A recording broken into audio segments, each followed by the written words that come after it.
사무엘상 17장 37절부터 40절입니다. 우리가 잘 아시는 대로 지금 다윗은 블레셋과의 전쟁에서 최전방에 있습니다. 지금 최전방에 지금 나가 있는 상황입니다.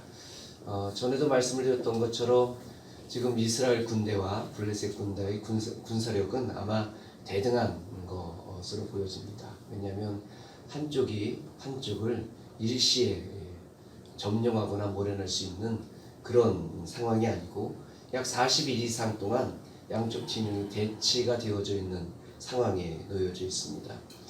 그러는 가운데 이스라엘 백성들을 아주 곤란하게 만들었던 것이 하나 있는데, 그것은 블레셋에 속해 있던 아주 출중한 장군이 한 명이 있는데 골리앗이라는 장군 때문에 그렇습니다.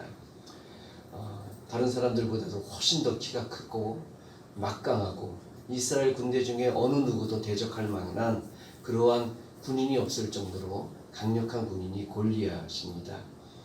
그냥 골리앗이 나와서 싸움을 도두는 정도였으면 괜찮았을 텐데, 우리가 이미 살펴봤던 대로 골리앗이 나와서 이스라엘 진영을 향하여 외쳤던 모든 내용들은 성경에 보면 조롱한다라는 표현을 합니다. 그리고 이스라엘 백성들은 골리앗이 그들 앞에서 이야기하는 모든 내용들을 이스라엘에게는 치욕적인 말로 들었었고, 또 살아계시는 하나님의 군대를 모욕하는 말로 들었습니다. 그러나 지금 이스라엘 백성들, 이스라엘 군대는 골리앗이라는 한 장군에 의해서, 군인에 의해서 조롱받고 있는 상황입니다. 아마도 이스라엘 군인이라면 모두가 다 분노를 느끼지 않았을까요? 하나님을 모욕하는 것에 대해서 분노를 느꼈을 것이고, 자기 자신들에 대해서 모욕하는 것에 대해서 분노를 느꼈을 것이 틀림이 없습니다. 그럼에도 불구하고 골리앗 앞에 나아가기를 결단하고 그것을 행하는 군인들은 단 한 명도 없었다라는 것입니다. 왜냐하면 방법이 없었기 때문에 그렇습니다. 어느 누구도 그 장대한, 그 강력한 골리앗을 이길 만한 실력을 갖춘 사람이 이스라엘 군대에는 단 한 사람도 없었기 때문에 그저 골리앗이 하는 그런 치욕적인 말, 모욕하는 말을 듣고 참을 뿐이고, 이스라엘 군대 내에서 우리가 이미 살펴봤던 대로 골리앗을 향해서 이러쿵저러쿵 이렇게 푸덜대는 것, 그 이상은 무엇인가를 할 수 있는 일이 없습니다. 바로 이때 전쟁터에 아버지의 심부름으로 왔던 다윗이 그것을 목격을 합니다. 그리고 모든 이스라엘 군인들과 똑같이 거룩한 분노를 느끼게 되어졌고, 그리고 다윗이 하나님 앞에서 결단을 합니다. 나중에 다윗이 사울 앞에 나가서 했던 말은 이것입니다. 낙심하지 마십시오. 내가 골리앗과 나가서 싸우겠습니다. 이것입니다. 그러니까 사울에게 나가서 이 말을 했다라는 말은 이미 사울에게 나아가기 전에 다윗의 마음이 그것이었다라는 겁니다. 이스라엘 백성들을 향하여 해주고 싶었던 말이 무엇이냐면 낙심하지 말라라는 것이었고, 그리고 내가 골리앗과 싸우겠다, 이것이 다윗의 결단이고 헌신이었습니다. 우리는 지난주에 다윗의 그런 결단과 헌신했음에도 불구하고 직접 사울에게 나아가거나 혹은 골리앗 앞에 나아갈 때에는 여러 가지 장애물이 있었더라는 것을 우리가 같이 나누었습니다. 예를 들면 편견이라는 장애물이 있었고요. 또 실제로 골리앗 앞에 나아갈 수 있는 길이 없었습니다. 그럼에도 불구하고 다윗은 하나님께서 주신 지혜로 또 하나님의 인도하심 가운데 실제로 이젠 골리앗 앞으로 나아갈 수 있는 길이 열려지게 되어졌습니다. 사울에게 나아가서 낙심하지 마십시오. 내가 골리앗과 싸우겠습니다. 라고 이야기를 했고, 사울은 이런저런 또 이야기를 하다가 결국은 다윗의 결단과 결심과 헌신이 분명함을 보고 이제 골리앗 앞에 나가서 싸울 것을 허락을 합니다. 이제 다윗에게 주어진 것은 한 가지만 하면 되는 거죠. 뭐만 하면 되는 거죠? 나가서 골리앗과 싸우기만 하면 되는 것입니다. 이제 전쟁터 한가운데 양쪽 진영이 대치가 되어져 있고, 그 가운데 골리앗이 나와 있고, 그 골리앗을 향하여 다윗이 나가기만 하면 됩니다. 그리고 골리앗의 말대로 둘 사이에 전투가 벌어지면 되는 것입니다. 이렇게 나아가기 전에 다윗이 준비해야 될 것이 하나 있었는데 그것은 무엇이냐면 싸울 준비를 해야 될 필요가 있었습니다. 그냥 나가라 그랬으니까 아무 준비 없이 맨손으로 나아갈 수는 없기 때문에 그렇습니다. 그래서 나름대로 이적 진영, 다시 말씀드리면 하나님의 거룩한 군대인 이스라엘 군대의 진영에서도 무엇인가 대책이 필요했습니다. 그리고 다윗도 골리앗과 싸우기 위해서 사전에 준비해야 될 여러 가지 것들이 있었습니다. 다윗이 싸워야 되는 싸움의 대상이 그렇게 만만한 대상이 아니었기 때문에 더욱더 잘 준비를 해야만 했겠죠. 골리앗과의 싸움이었기 때문에 그렇습니다. 가볍지 않은 상대입니다. 아니, 가볍지 않은 상대라기보다는 골리앗을 이길 수 있는 가능성이 거의 제로 포인트에 가까운 그런 상대였기 때문에 이왕에 싸울 것이라면 철저하게 준비해서 나가는 것이 필요했습니다. 그냥 단순하게 호기로운 용기만을 가지고 나아가기에는 그 대상이 아주 만만치 않은 사람이기 때문에 그렇습니다. 어떤 준비를 해야만 할까요? 다윗이 준비해야 될 것들이 무엇이었을까요? 아니, 이스라엘 군대의 이쪽 진영에, 그러니까 사울이 다윗으로 하여금 준비하게끔 만들어야 되는 것이 무엇이었을까요? 틀림없이 우리가 생각해 볼 수 있는 것은 무엇이냐면 골리앗과 싸울 수 있을 만한 최고의 무기를 다윗에게 제공하는 것, 이것이 기본이 아니겠습니까? 이스라엘 진영에서의 최고의 무기는 무엇일까요? 그들이 가지고 있는 것 중에서 가장 잘 유용한 최고의 무기는 무엇이라고 생각을 하십니까? 제가 생각할 때는 이스라엘 진영에서 가지고 있을 최고의 무기는 무엇이냐면 왕이 사용하는 무기 아니겠습니까? 그 어떤 것보다도 예리하고 그 어떤 것보다도 강력한 무기가 아마도 왕이 사용하는 무기였을 것입니다. 그래서 사울이 다윗으로 하여금 골리앗과 싸울 수 있는 최고의 무기를 제공을 합니다. 누구의 무기를 제공하죠? 자기의 무기를 제공을 하는 겁니다. 성경에 보면 왕이 군복을 벗어서 다윗에게 입힙니다. 여기 군복이라는 말의 의미는 무엇이냐면 갑옷, 그러니까 겉에 갑옷을 입기 전에 안에 입는 옷을 이야기합니다. 그러니까 누구의 옷이라고요? 그냥 일반 군사의 옷이 아니라 누구의 옷이요? 왕의 옷입니다. 그러니까 얼마나 질이 좋은 군복이었겠습니까? 그리고 주었던 것이 무엇이냐면 노투구를 씌웁니다. 다윗에게 왕의 노투구를 씌우는 것이죠. 일반 군인들이 노투구를 썼을지는 모르겠지만 적어도 왕은 노투구를 가지고 그것을 장치했던 것을 볼 수가 있습니다. 왕에게 제공했던 또 다른 무기는 무엇이냐면 왕의 갑옷을 입힙니다. 군복을 입고 그 위에 갑옷을 입습니다. 갑옷이라는 말의 의미는 적의 공격에 의해서 한 번에 죽지 않는 방어용 무기를 입히게 되어집니다. 그리고 마지막으로 준 것은 무엇이냐면 왕이 사용하는 칼을 쥐어줍니다. 이것은 골리앗이 무장했던 무기와 비견되어질 수 있는 무기예요. 그러니까 이스라엘 진영 가운데서 골리앗의 무기만큼 잘 이렇게 벼려진 무기가 있다면 그것은 왕이 사용하는 무기 외에는 더 찾을 수가 없습니다. 최상의 무기를 고르라 그러면 결국은 왕의 무기가 아니겠습니까?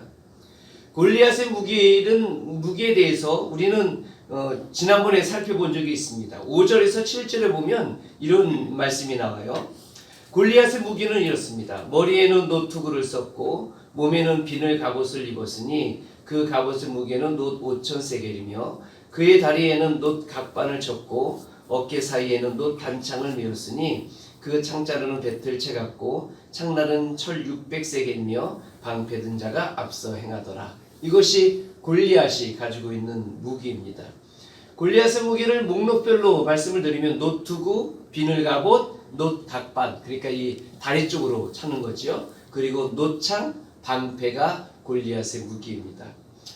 물론 사울 왕이 제공한 무기가 골리앗이 사용하는 무기와는 비교는 안 되겠죠. 일단 무게부터 크기부터 다르고 종류도 제가 이제 나중에 뒤에 부분에 보니까 골리앗이 가지고 있던 무기 중에 하나가 칼도 가지고 있더라고요.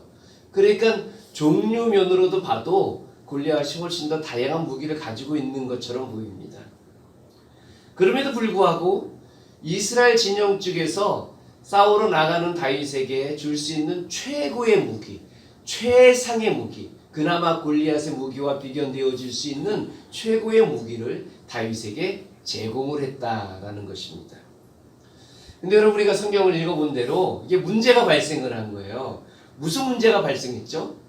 최고의 무기를 제공을 했지만 다윗이 그 무기를 사용할 수 없는 문제가 발생이 되어졌습니다. 결국 그래서 최고의 무기를 제공을 받았지만 그것을 벗을 수밖에 없게 되어지는 그러한 문제가 발생이 되어졌습니다. 이유는 무엇이라고요? 이유는 뭐라고요, 여러분? 성경에 보니까 이유는 무엇 때문이라고요? 익숙하지 않았다라는 거예요. 익숙하지 않았다. 여기 익숙하지 않았다라는 말의 의미는 크게 두 가지로 생각해 볼 수가 있습니다. 일반적으로 사람들은 어떻게 생각을 하느냐 하면 일단 사이즈가 안 맞는다는 겁니다. 오늘날 우리식으로 말하면 다윗의 사이즈는 XX 라지, 다른 사람들보다 머리가 하나 컸으니까 훨씬 더 큰 갑옷을 입었을 거예요. 다윗은 어느 정도의 사람이라고요? 20대가 안 된 어린 나이입니다. 지금 군대에 2세의 아들 중에 몇 명이 나가 있다고요? 군인 중에 3명이 나가 있어요. 그러니까 그 밑으로는 군대에 나갈 나이가 안 되었든지 아니면 3명이 나갔으니까 뭐 밑에 아들들은 봐줬든지 어쨌든 모르겠지만 군대에 나가지 못한 동생이 5명이 있고 그 중에 막내가 다윗이라는 겁니다. 그래서 10대라고 하더라도 좀 어린 10대가 아닐까라고도 추측해 볼 수도 있어요. 사울에게 있어서는 보통 사람들보다 머리가 하나 큰 키를 가지고 있는 큰 덩치의 사람이었고 다윗은 그것에 비해서 20대가 넘지 않은 10대의 소년이라는 겁니다. 그러니까 사울이 제공한 이 무기가 사이즈가 맞지를 않는 거예요. 그러니까 익숙하지 않은 거죠. 자기 몸에 맞지 않은 거니까 말입니다. 두 번째 이유는 무엇이냐면 저는 이렇게까지도 생각을 해봤습니다. 사울이 몰랐을까라는 겁니다. 사울이 자기가 입는 옷을 다윗에게 이렇게 입혔을 때 그것이 맞지 않을 것이라는 것을 몰랐을까? 그게 억지로 생각을 해본 거예요. 사람들이 아마 이 제단사를 불러가지고 억지로 다윗에게 맞췄다 치더라도 전쟁터에 나가는 사람인데 그냥 그 큰 것을 입히고 내보내지는 않았을까라는 그런 생각을 해봐요. 성경의 이야기는 무엇이냐면 그것을 다윗에게 맞게 어느 정도 고쳤다 할지라도 성경의 선언은 무엇이냐면 익숙하지 않았다라는 것이 성경의 이야기라는 겁니다. 다시 말씀드리면 다윗이 사용한 무기가 아니라는 겁니다. 지금까지 사용했던 경험도 없었던 무기를 지금 다윗이 사용하기 때문에 익숙하지가 않은 거예요. 다윗이 한 번도 칼을 휘둘러 본 적도 없고 다윗은 한 번도 군복을 입은 적도 없고 그 위에 갑옷을 입은 적도 더더욱은 없었습니다. 그러니까 자기에게 익숙하지 않은 그런 어떤 것들이 몸에 걸쳐지게 되어지니까 이게 익숙하지 않아서 더 이상 사용할 수 없게 되어진 거예요. 겉으로 보기에는 말입니다. 겉으로 보기에는 그 군대 중에서 최고의 것을 다윗에게 제공을 했지만 말입니다. 그것은 무용지물에 불과하였다라는 것입니다. 남의 떡이 커 보인다라는 말 있지 않습니까? 아무리 좋아 보이는 것이라 할지라도 익숙하지 않으면 그것은 사용할 수가 없습니다. 그래서 다윗은 자기에게 가장 적합한 무기를 고르게 되어집니다. 다윗이 고른 무기가 무엇이죠, 여러분? 무엇이라고요? 오늘 성경에 의하면 막대기 그리고 돌멩이 5개와 물매를 가지고 나아갑니다. 여기 막대기는 그 당시에 나무의 가지의 껍질을 벗겨서 만듭니다. 끝을 이렇게 구부러뜨려서 만드는 지팡이인데요. 이것에 쓰이는 용도는 무엇이냐면 목자가 산을 오를 때 사용하거나 아니면 나뭇가지나 잎들을 칠 때 사용하기도 하고요. 웅덩이에 빠진 양들을 끄집어낼 때 이렇게 굽어진 것으로 끄집어낼 때 사용하는 것이 이 막대기입니다. 그러니까 이 막대기의 용도는 무엇이냐면 전쟁의 군인들이 사용하는 것으로 만들어진 것이 아니라 누가 사용하는 거라고요? 목자가 사용하는 일종의 도구가 막대기입니다. 두 번째로 다윗이 취한 무기는 무엇이었느냐면 냇가로 내려갑니다. 그래서 매끄러운 돌멩이 5개를 가지고 옵니다. 이게 매끄러운 돌멩이 크기에 대해서 제가 조사를 해보니까 우리가 생각하는 것처럼 이렇게 그 유리구슬과 같은 그런 작은 것이 아니라 주먹만한 정도는 되었을 것이다 라고 이렇게 얘기를 해요. 매끄러운 돌멩이 5개를 가지고 오고 그것을 던지는 도구가 무엇이냐면 물매라는 도구입니다. 물매는 어떻게 사용하는 거냐면 손가락 하나 끝에 이렇게 묶고 또 하나는 이렇게 던질 수 있는 풀 수 있는 것 장치를 만들어 이렇게 양가죽으로 넓게 만들어서 이렇게 빙빙 돌리다가 휙 던지는 것이 이제 이 물매라는 것입니다. 이 물매는 막대기와 더불어서 목자들에게는 굉장히 중요한 필수 품목이었는데요. 엽기로 세는 양떼를 멀리서도 이렇게 조종을 할 수 있고요. 양떼를 노략하는 그 짐승들을 쫓아내는 그런 도구로서 물매를 사용하기도 합니다. 실제로 이스라엘 역사 가운데 보면 사사기에 보면 이 물매를 잘 사용을 해서 전쟁 때에도 사용하는 그런 지파가 있었습니다.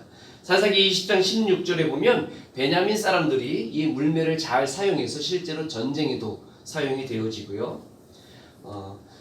아수르 왕 때에 어떤 군인들은 이 물매를 사용했다라는 기록도 나오기도 합니다.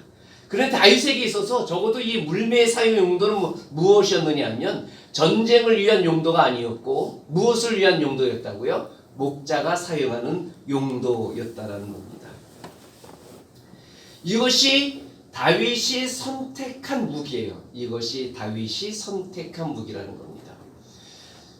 사울이 제공했던 무기와 다윗이 선택했던 무기를 비교를 해보면 다윗이 선택한 무기는 그야말로 형편없는 무기라고 볼 수가 있습니다. 어린 다윗이 무엇을 할 수 있을 것이라고 우리가 기대를 할 수 있을까요? 우리는 성경의 뒷이야기를 아니까 너무 유명한 이야기라 성경의 뒷이야기를 아니까 그런 일이 발생할 것이라고 생각을 하지만 우리가 성경의 뒷이야기를 모른다라고 가정을 하고 이 어린 다윗이 골리앗과 싸움을 했을 때 무슨 일이 일어날 것이라고 기대할 수 있을까요? 아무 일도 일어나지 않을 것이라고 생각을 하지 않겠습니까?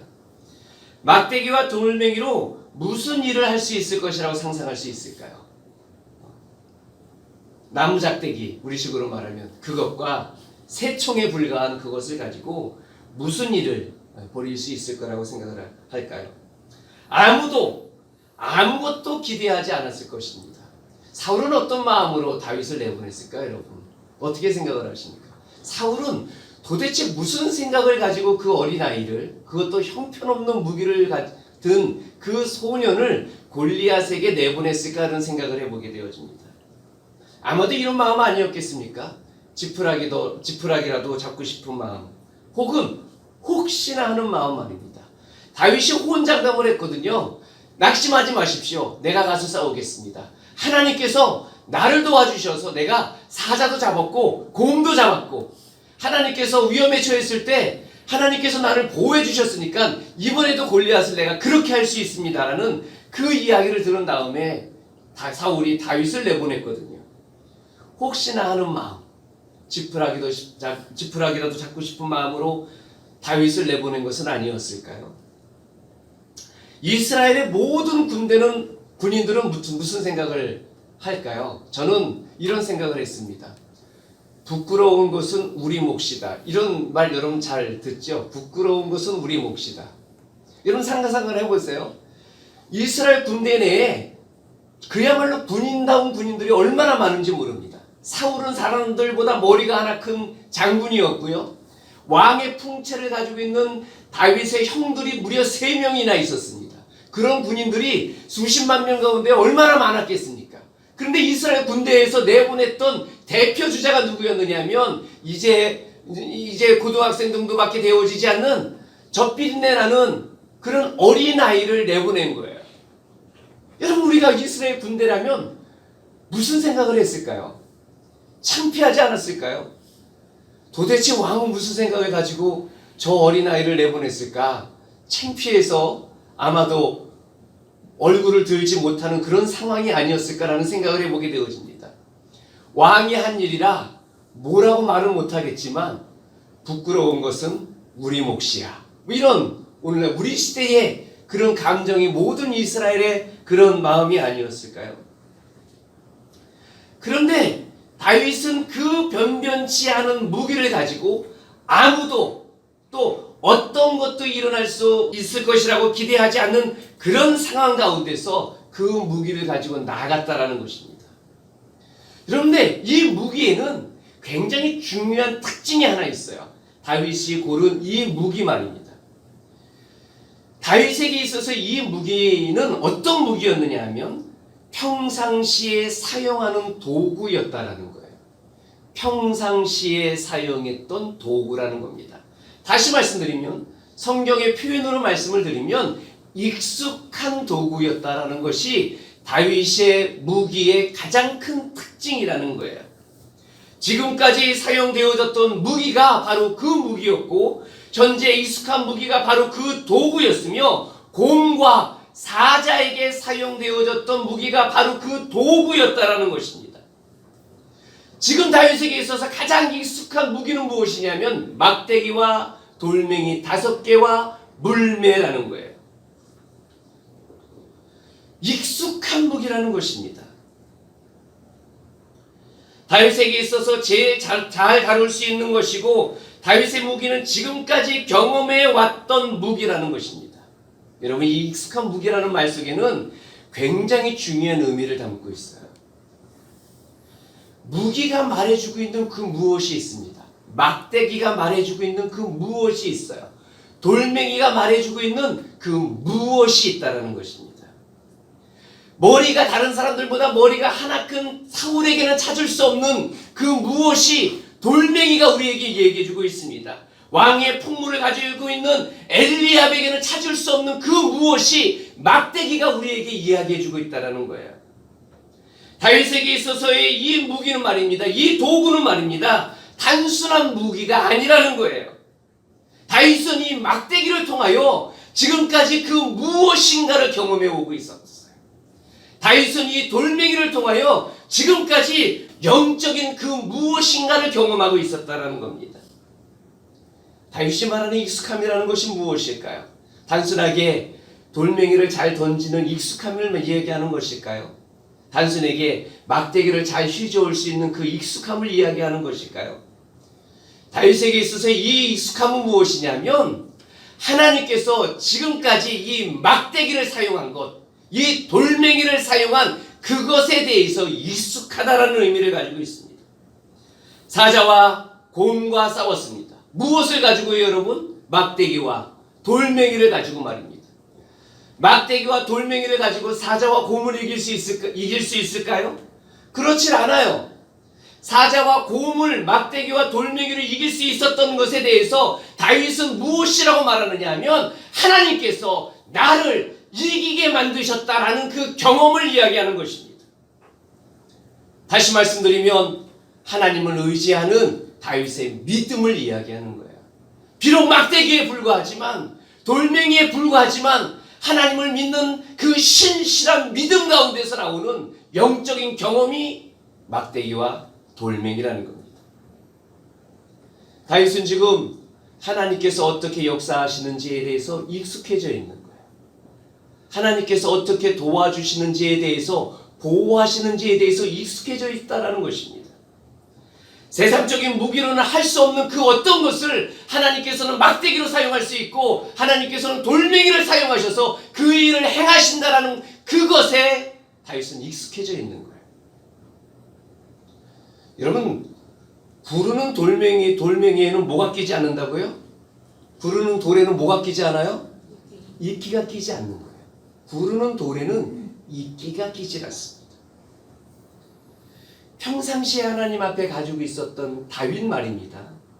그 신앙과 그 영적인 능력이 이 위기의 때 막대기와 돌멩이를 통해서 발휘가 되어지고 있는 거예요. 그냥 어느 날 갑자기 그 평상시에 아무런 준비가 되어져 있지 않고 막대기 가운데 무슨 역사도 경험한 적이 없고 돌멩이를 통해서 무슨 일이 일어났는지도 경험한 적이 없는 이 다윗이 갑자기 돌멩이를 가지고 막대기를 가지고 골리앗 앞에 나갈 수는 없다라는 것입니다. 그가 막대기를 통해서 돌멩이를 통해서 경험했던 것이 있는 거예요.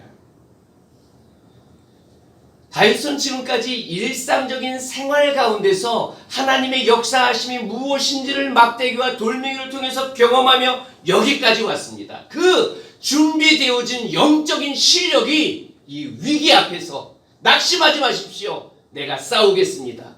이렇게 발휘가 되어줄 수 있었던 것입니다.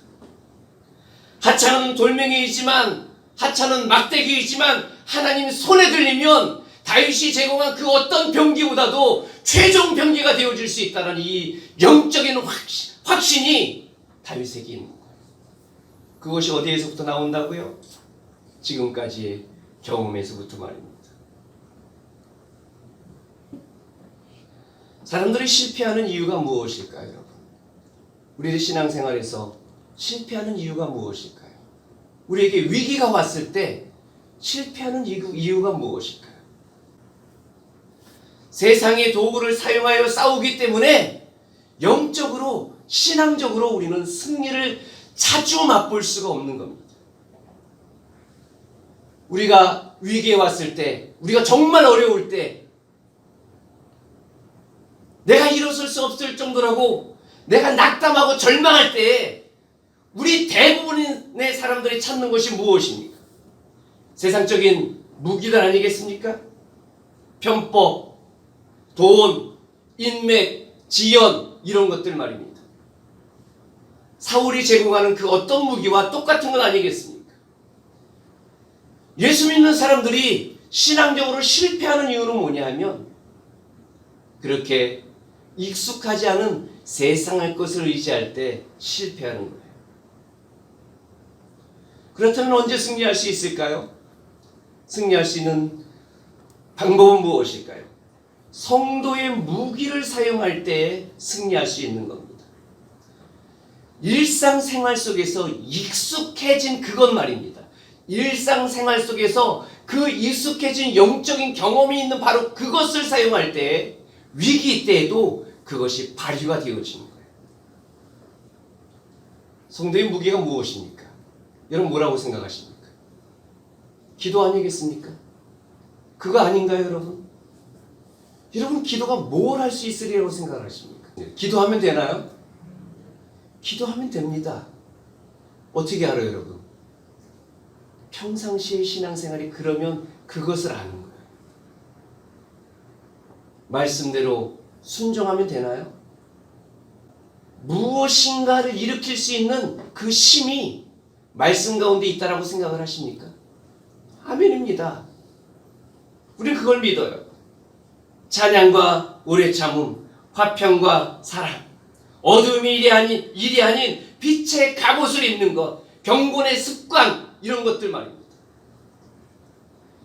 성도에게 있어서는 바로 그것이 무기가 되어져야 되는 거예요. 그렇게 무기가 되어지기 위해서는 어떻게 해야 되느냐? 그것이 익숙해질 때까지 그것이 반복적으로 나타나줘야 되는 겁니다. 익숙해지셔야 되는 거예요. 쭉 기도하지 않고 있다가 위기 때 기도할 수 없지 않겠습니까? 하나님 앞에 순종하는 것이 무엇인지 모르고 있다가 우리가 낙담할 때 갑자기 순종이 되어질 수는 없지 않습니까? 다윗이 그 위기의 순간에 풍전등화와 같은 그 순간에 막대기와 돌멩이의 그 능력을 발휘할 수 있었던 이유가 무엇이냐면 그것들이 그의 일상적인 삶이었기 때문에 그런 거예요. 경건 생활이고 하나님 앞에서의 결단이고 하나님 앞에서의 신앙적 경험이었기 때문에 그렇습니다. 다윗은 말입니다. 오늘 전쟁에 나갔던 다윗 말입니다. 골리앗 앞에 나갔던 이 다윗 말입니다. 저는 이렇게 생각을 했어요. 다윗은 이미 싸울 준비가 끝나 있는 사람이었어요. 이미 말입니다. 어떤 대적이 오더라도, 어떤 어려움이 오더라도, 어떤 낭망이 오더라도, 어떤 힘듦이 오고 어떤 장애물이 오더라도 다윗은 이미 그 모든 것들을 싸울 준비가 되어져 있는 사람이고, 그 모든 것들을 극복할 수 있는 준비가 이미 되어져 있는 사람이었어요. 그의 날마다의 삶이 막대기를 통해서 하나님의 역사를 경험하였고, 돌멩이를 통한 하나님의 인도하심이 무엇인지를 날마다 경험한 그 경험이 있기 때문에 그렇다는 겁니다. 칼이 할 수 없는 것을 무엇은 했다고요? 막대기는 할 수 있습니다. 창이 할 수 없는 것을 하고요, 돌멩이는 할 수 있습니다. 사울이 할 수 없는 것을 왕의 풍물을 가진 엘리압이나 이스라엘 모든 군대들이 총동원해도 할 수 없는 그것을 다윗은 할 수 있습니다. 어린아이 다윗은 할 수 있습니다. 왜 할 수 있다고요? 그의 삶이 그것을 준비시켰기 때문에 그렇습니다.